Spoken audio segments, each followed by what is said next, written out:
Exactly. The Kala Duty Academy of Indian Classical Dance was founded in 2017.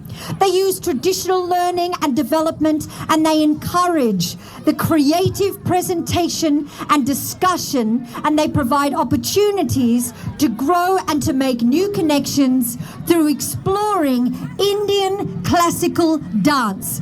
They are beautiful to look at, and I know they're going to get a lot better when they start dancing. Please put your hands together and welcome them to the stage.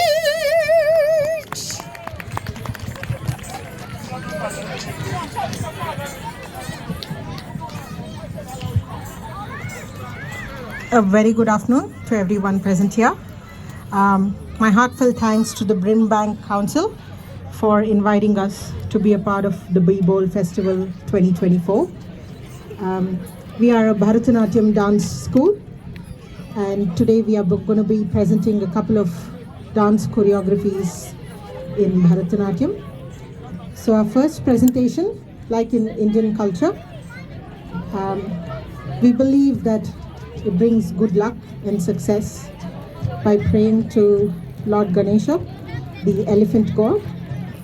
And today we are going to be presenting the first choreography with our adult students. And I'd just like to introduce the students with all of you. Pallavi, Vijayalakshmi, Madhuri, Aditya, Sujana, and myself, Varsha. Thank you. Woo!